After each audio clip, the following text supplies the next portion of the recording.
Hello, beautiful soul sister, and welcome back to another episode of the Soul Powered Podcast.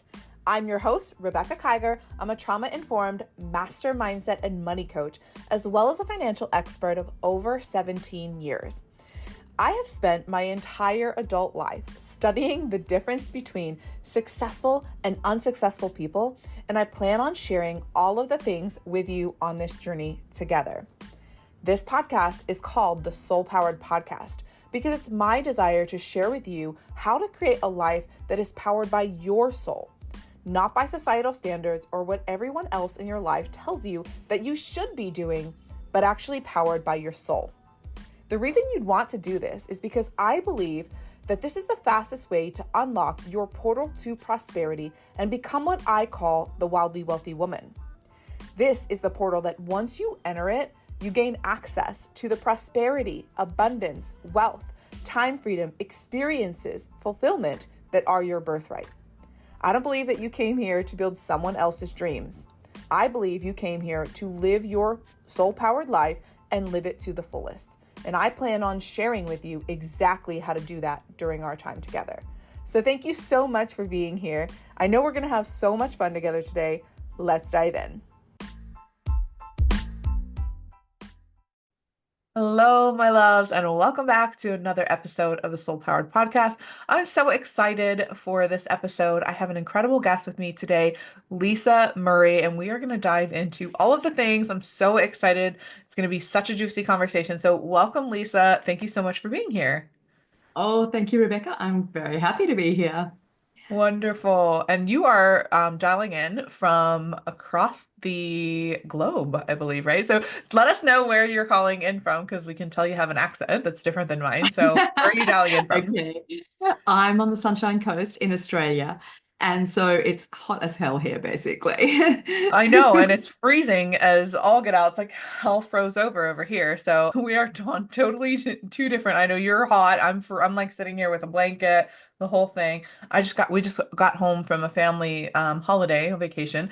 We were traveling, we were on a cruise, and it was so nice. And then we come back to like negative temperatures here. So it has been really cold. So anyways, welcome. I'd love to just start with a little bit about you, who it is that you are, and who do you help and how do you help them? Let's just kind of dive straight in. Okay. Oh, where do I start? Okay, so I have been in the entrepreneurial world since 2008. It sounds terrifying, doesn't it, when you say it in 2025? And over that time, I've done a lot of different things, but some very clear bodies of work have emerged. So one of them is very much around creating your body of work because I'm really big in creation, like teaching people how to create. I've written 2 books, Stop Waiting, Start Creating, and Living Beyond Burnout. And it was literally burnout that kicked me into the whole, okay, I need to work for myself because the corporate world does not work for me. You know, when you're a bit sensitive and really aware of everything and you just talk about the elephant in the room and people hate you for it? That was pretty much my corporate life. So, yeah, but look, I mean, over this time, I've had a marvelous time being an entrepreneur. And of course, there's lots of, icky bits as well. But look, I have learned literally to bring myself, like when I first started, I could not speak to a camera, to a person almost. I was so shy and introverted. So I've come a long way. I've traveled all over the world. I've run events all over the world, facilitating people in creative futures, which has been really fun. And now I feel like I'm moving into a really, when I say a different phase, a much more settled, solid phase where I'm really going to work with people in terms of bold creation, because so many people create the thing that they they think they can create as opposed to the thing they're here to create. And I'm really excited to bring people to the place of creating what they actually can create and what they're here to create. So that's the core of my work, but it has lots of little offshoots in different ways. I'm very energetic and I love people to bring the light to what they create, because when they bring their light, that brings light to the world and that creates incredible magic. And of course, then there is a little side thing that is like very multi-creative, 1-3 manifesting generator, for those who know what that means. And I literally like I got on the side there's like a little mystery school emerging, let's just say. And when I say little, I probably shouldn't say little, and a couple of dragon books, like fiction book writing. So I also have a big body of work in teaching people to write creatively, which is really fun. So yeah, that's Wow. the really fast, quick, simple version. Oh, I love that. I love that. And definitely manifesting generator style, where you have many different projects, many different things that you're working on, true MG energy. So I love it. And if you guys are not watching the actual video here, you're not getting to see how bright and amazing her hair is, by the way. Pink. I've always like admired people who can do that. One of my girlfriends that I went to high school with, she always had the pink hair or like purple hair. I just saw her the other day and she had like this kind of orange vibe going on and I'm like, how do you guys pull this off? So anyways, super side note, but I'm gonna love your say hair. it's high maintenance. It's my one really high maintenance thing. But I I love know, it. I'm And it's sure it is. fun. You know what? The thing is, it gives little kids the most joy. Like that's partially why I keep doing it. It's the little kids are like, Mommy, she's got pink hair. And they're so excited. And it just makes Oh. everybody happy. So that's why, It I does. do I it. love it. It's such a vibe. So if you're listening to us and not watching, definitely go at least check out the YouTube, or we're actually doing a Spotify video now. So yeah, you'll probably see it Yeah. if you're listening on Spotify. Anyway, so I love your journey. And I know you had mentioned, so you had started a business with your siblings. Is that? Yeah, I forgot Yeah, that let's talk bit, about didn't that. I? Yeah. It's so funny, like my 10,000 things, and I forgot one big thing. Yeah, so 2 and a bit years ago now, I started a business with my siblings. And it was a really interesting journey to that because I had been in the void for like 3 years. And so, and I'm going to say I still felt like I've been in the void probably up until this January now. I mean, different levels of the void, but definitely not at my full power for about 5 years, which is quite confronting when you're really intensely a creator, and I did struggle with that at various points. But during this time, I was literally like, okay, I'm going to let go of everything and I'm going to see what emerges. And all I could get for about 2 years was two words, healing and products. But they weren't together. Those words never came together. So I never put them together because, cute, not bright sometimes. And anyway, then my dad comes home one day and he's like, oh, I tried out this new healing device. Do you want to try it? I'm like, oh yeah, because I'll try anything. And I had one go at it, and it basically sorted out my rotator cuff injury that I had since I was 25 in one session. So my mind was blown. So I went down this path of like just giving people free sessions with a borrowed wand in the beginning because there was no supply in Australia. And so I was like, okay, I'm just going to see. And all the healers come to me, right? Because that's the people I know. And they were all giving me all this different feedback about what it did for them. And it was wild, like really often very multidimensional as well. So I was like, okay, I'm going to sell these things. So I started selling them. And then we had such immense supply problems in Australia. And I was up at 2 a.m. like twice a week talking to a guy in America, trying to work out how we could sort the problem. Because, the stockist in Australia, lovely man, but he just wasn't bringing what we needed. Anyway, through all of that, we just kept going. My brother and I started selling them. We would go to local markets and things. And then someone at one of the markets who I knew said to me, find out what it takes to be a stockist. And I was like, oh, yeah, I'll do that for you. Like, I'm pretty cruisy. I'll help people. And I had all the contacts to do that. So I found out and I read it all. And I was like, oh, gee, we could do this. And when I read it, I knew that this lady wouldn't want to do it just because of what it demanded of you, right? And she's very aware. She knew she was doing it for me, but I didn't know that until I actually got the information. And so got the information. I was like, okay, we could do this. So I talked to my sister and my brother and ultimately my parents because we needed a pretty substantive investment to be able to become a stockist. And so we decided to do it. So by the end of that year, we were a stockist and we did well over $1 million in that first year. And I'm going to say it came from a very interesting convergence of factors. One was that there was so much more demand than there was supply when we went into the business. And I think this is a really useful thing for people to think about when they start a business is there demand? What is the supply like? What is different? And at the time, that technology, nobody else had it in the world, right? So we had this incredible opportunity, basically. And from a family point of view, we very clearly worked out our roles. Everyone had a very specific role. No one's roles really overlapped. And that was very helpful because it meant that no one had a boss. Everyone just went and did their job, right? Which was fantastic. So as a creation, it really showed me what's possible. And I was really excited by that. And, we got to meet a lot of incredible people through that. And, we did a lot of really cool things through that because the other thing I want to talk about here is that our target was not the money. Our target was to get self-healing into the hands of people who needed it.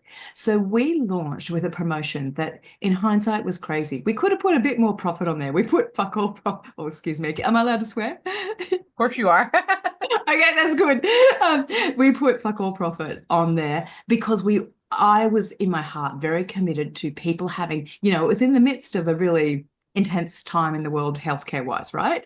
So I was very committed to people having choice and having tools in their own hands that would help them if they got sick. So that was really, what was driving me. And I don't think like my sister's the accountant, she looked after the money. I don't think the rest of us even really thought about that much. We were just happy if money landed in our account. We were just there like doing it because we wanted it to be in the world.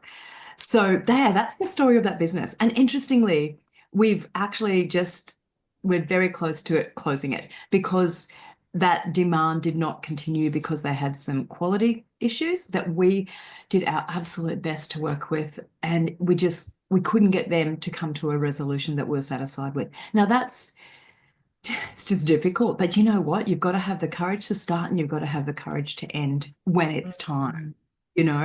And that business has enabled all of us to do things we couldn't have done otherwise. So we're all very grateful. So there you go. That's my wild story on that one. I love that, but it just goes to show how when you are passionate about something and you really feel called to do it, that when you take that leap of faith and you do the thing, right, the universe does reward you. And so you guys Yeah. were able to create this incredibly successful business just by showing up and doing what you loved and doing what you felt really passionate about. So I think that's important to note too. Yeah, absolutely. Yeah. I And, love it's opened my whole reality to a whole other wing of my business, which is about, creating self-healing for people, opening doors for self-healing for people. This is my multi-passionate, right? I'll never remember all the things in the first introduction piece. Yeah. Oh, I So love it's that. led me to other things, which has been really cool. I love that. Okay, so obviously there's something that brought you here, right? Maybe your own journey of self-healing and your own journey of walking this path. So can you kind of walk us through a little bit about your story and what brought you here? As in the burnout? Is that what you want me to talk about? Yes, sure. Yeah, okay. And when you say brought me here, brought me to the passion for self-healing? Yes. Is that what you, yeah, Yeah. okay. Hmm. Okay, that's a bigger story actually than just the burnout. So I was bullied a lot as a teenager, and it did have an effect on me because I was so, so, so sensitive, And for a long time, I just thought there was things wrong with me. And so I went into the healing journey very early in life because I was extremely anxious, like 24/7 anxious about everything, basically, And whilst I could go to work, and because I have a very smart brain, I could deliver at work, it came with a lot of anxiety. And I'll never forget, like, doing my MBA, and everyone in the whole class said, "Oh, Lisa, you need to be the one that talks." And I was just like, what is wrong with you people? Can't you see I'm the least competent person for this here? But they could see something in me that I couldn't see through that lens of the anxiety. So I went on this very big journey around healing the anxiety, around healing that not wanting to be seen, because that was really huge in my life. Like, I think because of the bullying, probably there was such a strong, because I didn't have that in primary school, right? Like, they would say to me, "Oh, go and do a talk to assembly in primary school," and I just get up there and talk, right? But the Mhm. bullying really shifted that very dynamically. And so I went on this big healing journey, and I did a lot of energy clearing, and I spent thousands, when I say thousands, hundreds of thousands probably of dollars, working with different aspects of this, because I wanted to really discover who I was. And And I got a lot of surprises along the way. Because, sometimes when you're that anxious and, you've been bullied, you fear that you are the person who's awful. And it was quite extraordinary, actually, to discover that actually that wasn't the case. So, yeah, pretty full on stuff. But I received a lot. Like, I learned to facilitate people very, very well because that was an extended period of time, like about 8 years, where I was very much I am here for healing myself. Yeah, I was running my business and I was creating things and I was traveling and I was doing all the things, but I was absolutely there for healing myself. Because I'd had burnout 3 times. And the first time I didn't know it was burnout, because back when I was 27, no one even talked about that, right? Yeah. No one even mentioned burnout. It was a secret. Like, and literally, then I had another one. I can't remember much about that one. And then I had a really bad one where I literally couldn't put a coherent sentence together for months on end. And I left my job at that point because I was working in a health and biomedical research institute, and I didn't have the mental capacity to do the job because I was so burnt out. And I couldn't even I couldn't stay awake during the day. So it was quite severe. And at that point, I worked out it was burnout because I was like, what is this? What is going on here? Because the doctor wanted to give me antidepressants. And I was like, no, no, no, thank you. I read the label and I was like, okay, I don't believe I'm depressed because I could still go out on a Friday night and enjoy my friends. So I was like, I don't think I'm depressed, but there's something else that's wrong. Anyway, so I eventually, through a few different things, found out pieces of the puzzle and started putting it together. And then I got all the download of the energetic component of the burnout. And that's what I wrote my book about, because everyone focuses on adrenals. And of course, they're important. Your physical body is important. But actually, for me, a lot of that burnout was coming from the mental, emotional bodies. Mhm. And it was really, and that's what really sent me into this thing of create your body of work and do what you're here for. Because I worked out that when I did what I loved, I could work my ass off night and day and not get burnt out. But when I was doing stuff that was a compromise because I needed to pay my mortgage or whatever the thing was at the time, then I couldn't sustain that energy. And also I was working in a pretty toxic environment, to say the least. So yeah, so that self-healing, it wasn't an instant thing. It took a lot of work and not took a lot of courage. I'm not going to say it was hard work, but it did take a lot of courage to keep showing up and to keep going, there's more to this. And now I'm going to ask about this icky thing. And now I'm going to explore that icky thing. And because people look at me and they go, oh, I want what you've got. And I'm like, do you realize what it took to get here? You know? So Yes. sorry, that was long, but yeah. Does that help? And Wow. then, of course, Yeah. so once I became what I would call well in a general sense, then I started getting really interested in, well, sunlight and the role that plays in working the body correctly. And I got into the quantum physics of it all, you might say, and all the frequency stuff. Like now I'm fully in the frequency stuff and I'm, having a great time, basically. Yes. I love Going down that. another nerdy path in essence. No, I love that. I love that. And thank you for sharing. I know it's vulnerable to, talk about the bullying and all of those things, but I love that you bring up the mental and emotional bodies and how, we have these different components, right? So what would you say? Because obviously there was quite a bit there in terms of the burnout, and I can totally relate because I've been there as well. So what was the catalyst for you that took you to where you are now and allowed you to write this book? And like, what would you say? Is there anything specific that kind of happened that allowed for you to make that shift? Or was it a combination of different things? And if so, can you share a little bit more about that? I think it was more a combination. So there was an organization I was involved with that I won't name because I cannot promote them anymore. There's some integrity issues there, sadly. But the core of their work is very good. But what surrounds the core of that work is very unhealthy. And so I'm sorry I can't mention them on, that by name because I wouldn't steer anyone in that direction now. But look, that work did give me many, many, many breakthroughs. The burnout book I tried not to write. That's why I have 2 books. The Stop Waiting, Start Creating book I wrote thinking I could get away with not writing the burnout book. I didn't really want to write the burnout book because, by the time I got to the point of writing books, I was well out of that phase. And I wasn't really interested in burnout. And interestingly, that in a way has come full circle because I see so many people exhausted at the moment. And I have such a body of knowledge around that, from the energetic, from the mental, from the emotional, from the physical. And so it's very easy for me to help people. And so I actually started doing sessions before Christmas just on energy breakthroughs, because I just felt that was my heart work to do at that time, and I might continue it this year. I don't know yet. But so as far as a breakthrough, look, I think there's a couple of things to note. I got a lot more through all that work that I did on the self-healing. I got a lot more awareness of my past lives. And I know this sounds really weird, but when I saw who I'd been and what I'd created in other lives, I was pretty much gave myself a strong talk. I was like, what the hell are you doing? You need to get yourself together. You have capacity, you know? And I know we don't come in with exactly the same skills, etc., but it really showed me what I'm made of. And that was a great gift for me to be able to play with that. And I do play with, like, I can move people through time very easily, because I don't know, it's just a fun thing. My exploration for this year is what do I know from between lives, not even the lives, but between lives. So I have no idea where that's going, but that's this year's adventure. So that was one thing I think that really made a big difference to me, because I got to acknowledge who I was as a being as opposed to Lisa in this body. And that was quite, what would I say? It was a big breakthrough for me in many, many different ways. I had to do a lot of family healing, because that bullying was a very direct result of inaction by someone in my family. So there was a lot of family healing that came through that. And it gave me incredibly good boundaries, let's just call it that, right?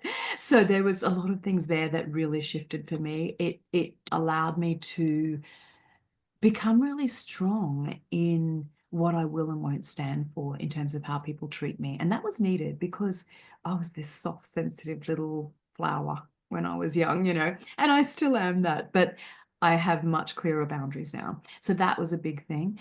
And I just think the visibility piece was huge too. Like, I literally sang on a stage in front of hundreds of people, and I am the worst singer. Like, let me tell you, the worst singer. Like, still to this day, the worst singer. And the guy who was facilitating is like, what's that? I'm like, I don't know, because I knew I couldn't Wow. sing. But what was really cool and what came out of that was he said to me, oh, you sing harmony. And when I heard that, it actually was a key to the whole of my life, and it stopped me thinking that I had to be good at, well, there was a few things. It stopped me thinking I had to be good at everything to be able to show up in the world, right? I just had to be good at what was in front of me.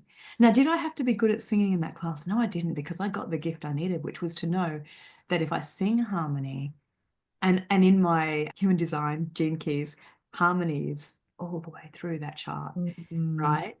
And so I know what I'm here for, right? mm, I'm here to create that harmony in people's world that allows them to then create whatever they want to create.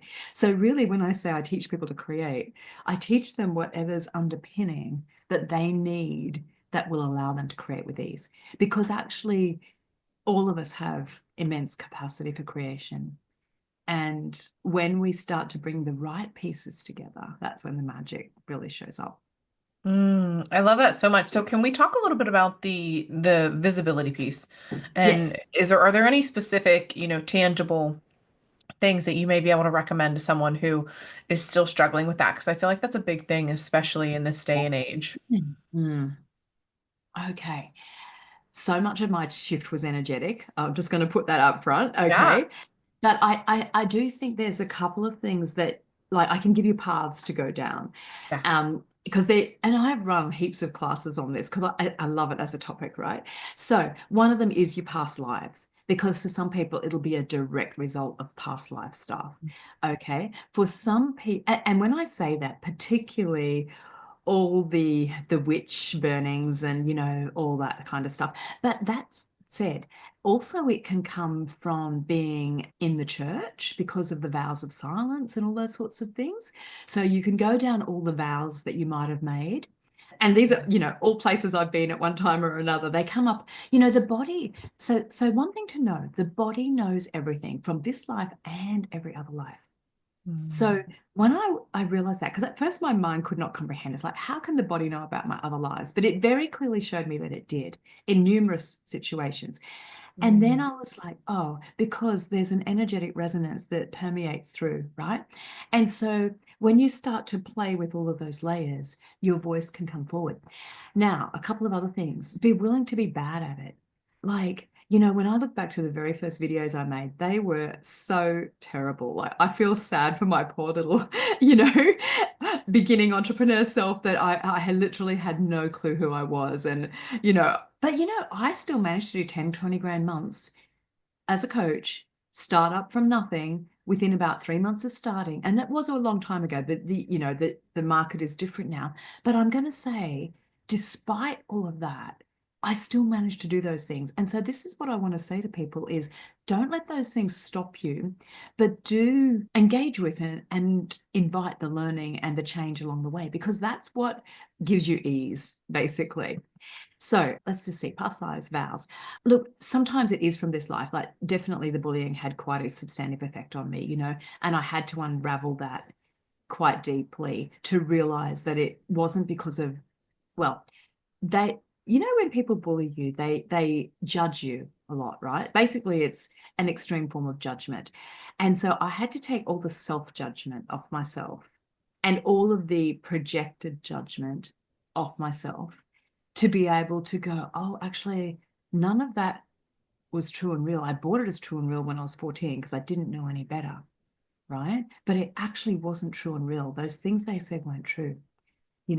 Now you can go about this in many different ways. Like, I did a breathwork session on the weekend, and this one message came through, and that was, you were not a mistake. Now, Mm. there's a whole story that goes beyond that, right? But I could be here for weeks, if you want stories. But I just want to say that there's many paths to bringing yourself alive in the world and to bringing the fullness of you to the world, which really is our only job in each life, is to bring the fullness of ourselves to the world in whatever forms we can. And, for some people, that doesn't mean being out front. Some people, it means being very quietly and very powerfully behind the scenes. So Mm. never judge what it looks like on the surface. Just get clear about what the potency of the energy is. Mm. See, I had people saying to me from my mid-20s, you're going to write books and you're going to be famous. And it took everything I had not to just about kill myself, because I was horrified by that idea. I did not find that at all appealing. And Mm. it took a lot for me to actually front up. Like, I would go into meditation and I would get images of me speaking to thousands and thousands of people. And I was just like, oh, this is horrifying.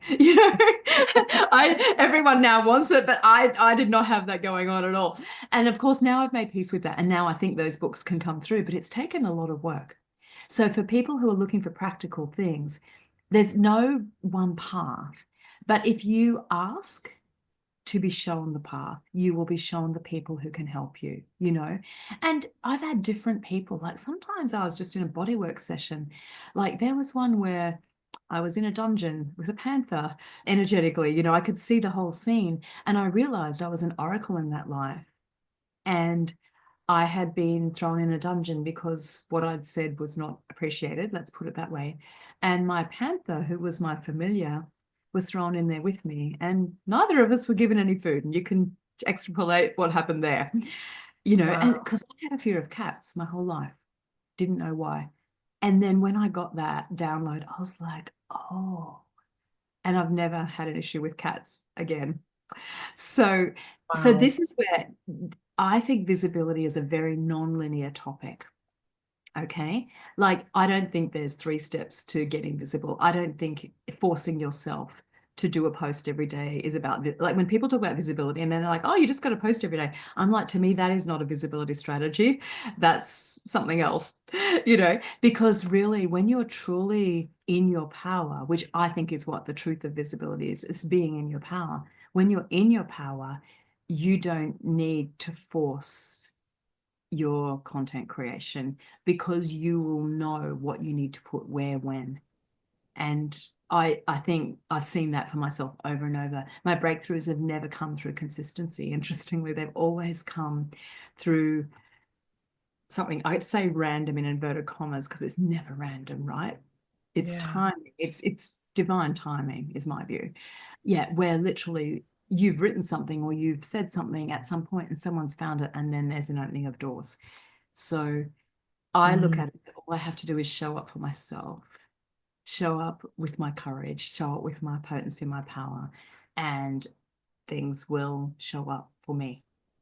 I love that so much. Yeah. And it really isn't about just posting every day or 5 times a day or whatever it is, that we're told to do, especially as online entrepreneurs, because I believe that, that your energy is a big part of your algorithm. And like you're saying, if you have these visibility blocks or this dysregulation around being seen, yeah, people are going to feel that and they're going to see that, they're going to witness that. And then your content's not going to get out there anyway, right? If you're creating Yeah, content like we are. yeah, So I yeah. love that. And I Create. love that you bring up all these things because, there's also the component of the past lives, which for a long time I didn't know if I believed, right? Like I grew up in the church and we were Mm, told to not believe in a lot of the things that I've been exposed to lately. And, it was one of those things when I started my journey down becoming a master practitioner of neurolinguistic programming and I dove into the world of NLP. My teacher of NLP was also an energy healer and teacher and shaman. And, he started talking about the unconscious mind and how we bring, which through epigenetics and, modern science will show us that we do actually inherit certain traumas and certain ways of being through our DNA. And, mm, I kind of tried mm. this on for size and I was like, okay, if I'm going to get to the root cause of why I have this belief or that belief, I just played with the idea in the beginning. So if you're listening to this and you're not sure if you even believe in past lives, because I really didn't either at one point, I just kind of played with the idea of, okay, well, if it were possible that this belief or this fear that I have, you talk about the witch wound and things, then just show me, and I would ask my unconscious mind or my soul to just show me, like, if this is connected to something. And I started also seeing things where I got visions in these meditations as well of being burned at the stake and having, these kinds of things happen. And I'm like, I don't know where exactly this is coming from, and I don't think any of us have necessarily proof, right? But it's one of those things where when you start to open up your awareness as to what it is that or where these things could be coming from, I really started getting a lot of flashbacks as well as to these past life experiences. And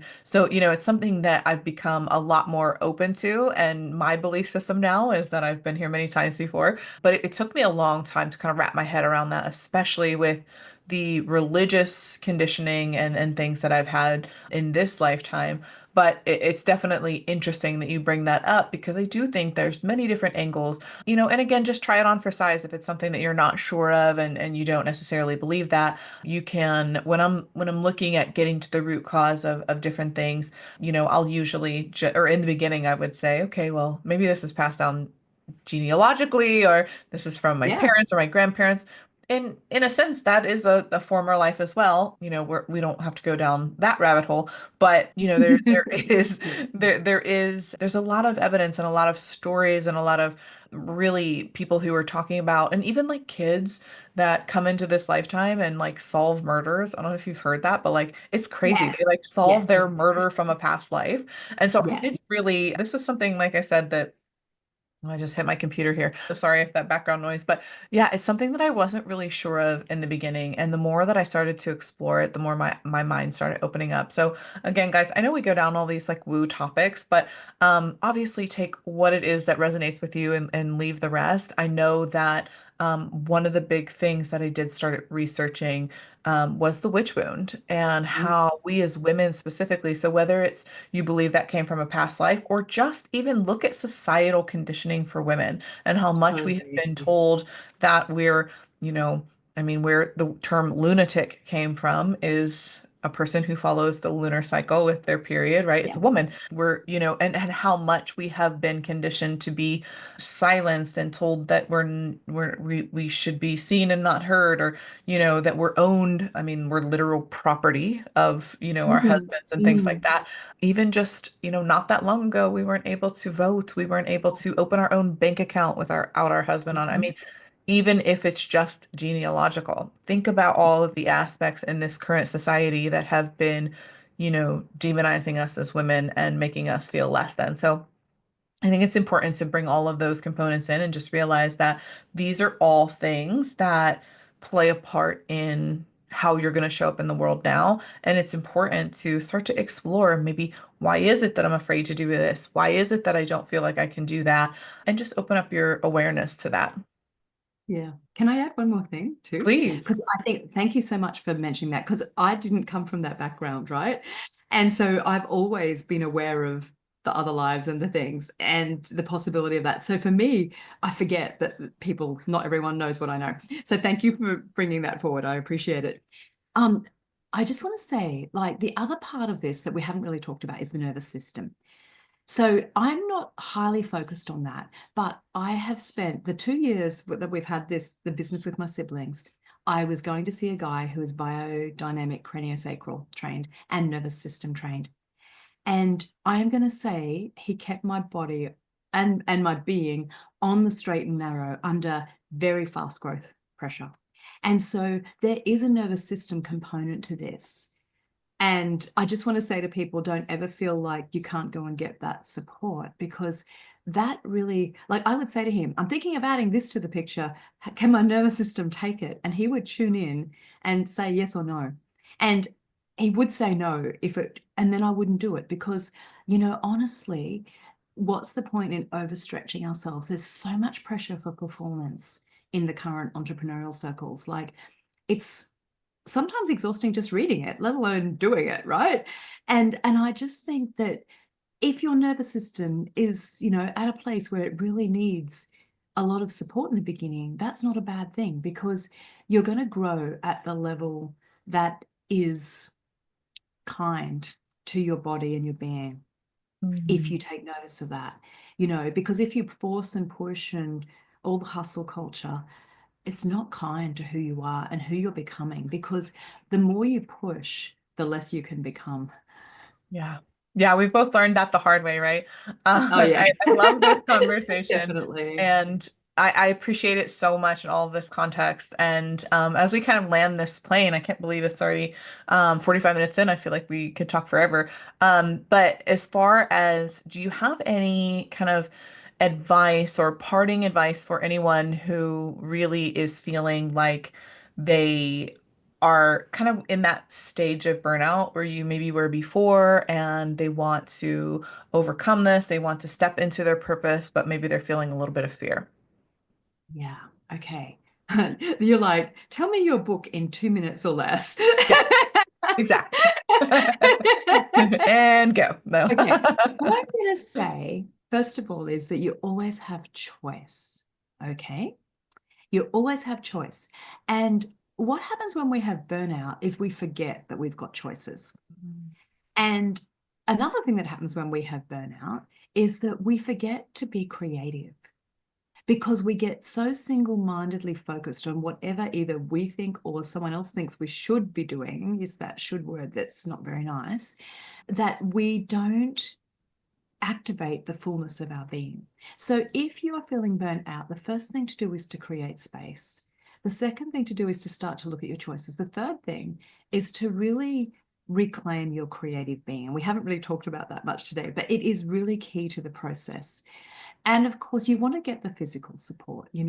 If I knew now, because no one talked about burnout back then, I had to really fumble around in the dark looking for answers, and I am going to say I did originally go down that traditional naturopathic route, and it didn't make that much difference to me because so much of mine was mental emotional, right? So you want to work out where that burnout is coming from. And you're going to have to work with all the different aspects of physical, mental, emotional, spiritual. You're going to have to work with all of them, but try and work out which one is the source, like which one is really keeping you stuck, and start there. Yeah, I mean, and ultimately, you won't get burnout. You'll be able to create whatever you want to create once you're working in your brilliance, because your brilliance is energizing. Your brilliance is not exhausting.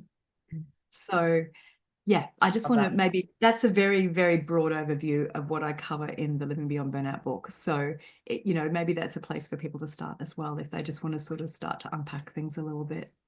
Yeah, I love that. I wish we could go over, all of the things, right, in our time, but Yeah. obviously, we can only get so much into these episodes, but I think that this is a great intro and we can definitely recommend. I can put your links, below as well. So anybody that wants to look into the book or learn a little bit more from you, where can they find you? We'll put all the links below, but if you can just let us know where they can find you on social. Look, go to lisamurray.co. That's my website. And on social, I think I'm in a indecisive stage there.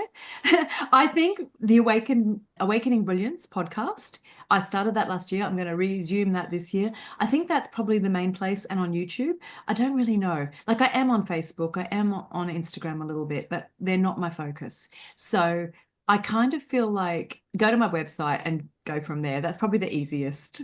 Wonderful. I love it. Thank you so much for joining me today, Lisa. It's been such a pleasure chatting with you. Before we wrap up, do you have any final thoughts for our listeners as we land this plane today? Yeah, I'm going to say one thing. If you want to stop judging yourself, start having gratitude for yourself. Probably one of the most life-changing practices I've ever done is I had to write down 10 things a day where I was grateful for myself. So not grateful for my life, not grateful for all that external thing, for myself. It was extremely confronting and extremely healing. So I Mm. would just say start there if you're really in a lot of judgment of yourself. Oh, I love that so much. Thank you so much again, Lisa. It's been such a pleasure. Guys, definitely check her out, check out her website, and check out her book because obviously there's a life beyond burnout and she can definitely help you get there. So thanks again, and we'll catch you guys in the next episode. Bye, everyone.